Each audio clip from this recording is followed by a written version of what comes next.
Alright, as you can see here, we have our my drawing that I did. And what I've done on the back is I've taken pencil and I scribbled all over and put a nice thick coat of graphite on there, the pencil lead on there. So we're going to do our transfer. Back in the day, they called this carbon copy. Alright, so we have our design and we're going to place it. You might need to put some tape down if you move your stuff a lot. And I got this little sideways. And we're just going to go over our lines. And you're going to go over all your pencil lines the best that you can and redraw your drawing so that it's on. Watch how heavy your hand is. If you got a heavy hand, you're going to get more lead than you want. So I got a heavy hand, and it's not talking about the weight of the hand. It just sits on the paper really hard. You want your hand to kind of hover over the paper so that you can get a nice transfer and it's not all smeared and nasty. So here I'm just going over all the pencil lines that I made, and for time's sake we'll just do a couple letters and we'll go from there. So I'm going to do this here, my Mountain Dew that I love so much. I drink way too much of the Mountain Dew, way too much of it.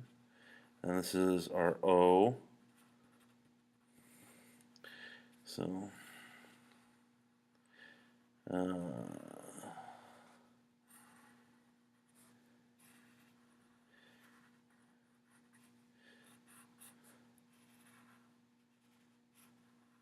and what we're doing here, that pencil on the back, we're copying what we have drawn.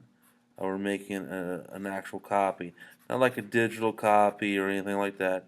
We're making actual old school copy back in the day.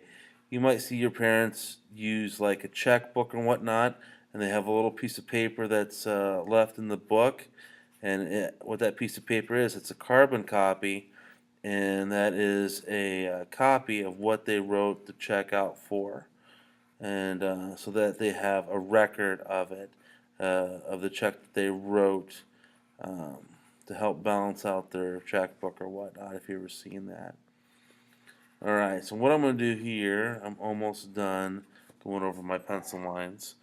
I'm going to flip it over, and you can see, not all of it because I didn't go over all of it. I missed a few spots, but that's okay. I can fill in the rest.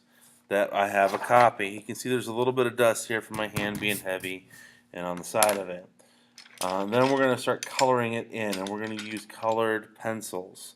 And for the colored pencils, I'm just going to go over my lines like my pencil. So we have nice dark lines with a black pencil. So make sure you're using the little handheld pencil sharpeners because they're just a lot easier to use. You won't drain down my pencils trying to sharpen them in the regular pencil sharpeners, because the regular pencil sharpeners just, you got to sharpen it a certain way. You got to have a real gentle touch to it, and if you don't have that gentle touch, it just is going to cause you more problems in the long run. And like I said last time, my dog has a black butt, so let's color in the black here. Put some black down on there for me. There we go. And we're going to go over our lines. We're making our lines nice and sharp. Remember, you want to pull towards you. You have more control if you're pulling towards you than away from you.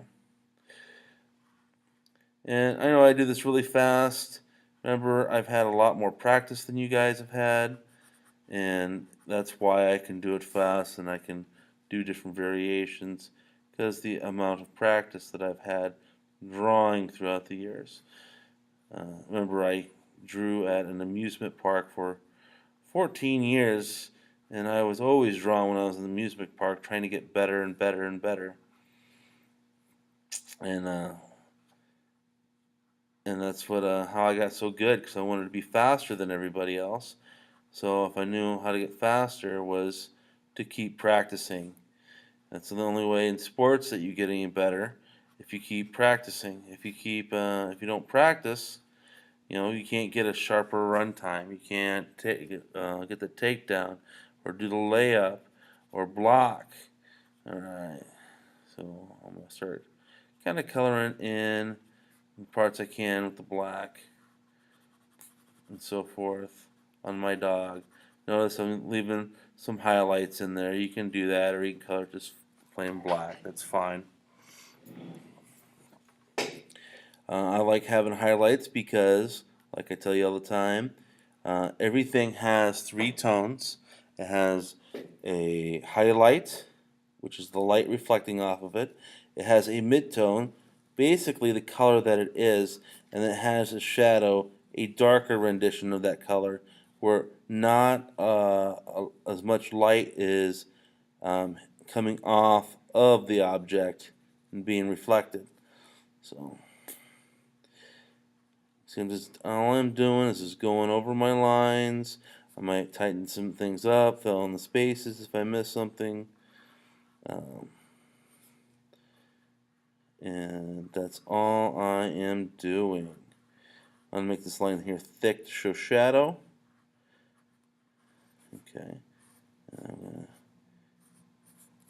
to do that. Because remember, with background and foreground, if it's thicker, it's close. The line is thicker, it's closer to us. If it's thinner, it's farther away. So I definitely have foreshadowing here, which is items going off to a distance. So I need to make sure my lines are a little bit thicker here and a little bit thinner there. If you may have that as well, you need to check and see if you got that going on. Mm-hmm.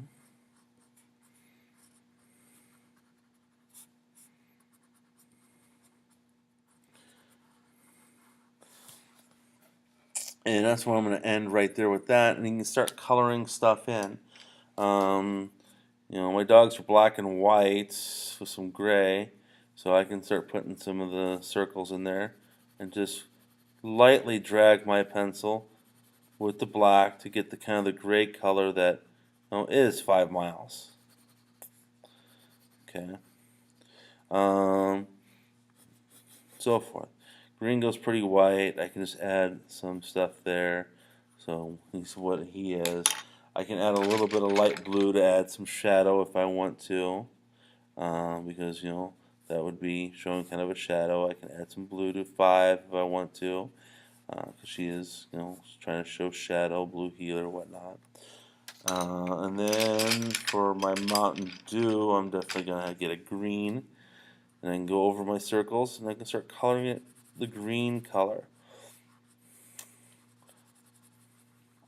And this is where we're probably going to talk about doing some layering. I want at least one kind of layering where you're using light colors. Yellow and blue make green, so I'm going to add some yellow to brighten up this green here and kind of mix it on the page. Just want to mix it a little bit so I have kind of a yellowish kind of a green, because Mountain Dew is green, but it is very yellowish green. So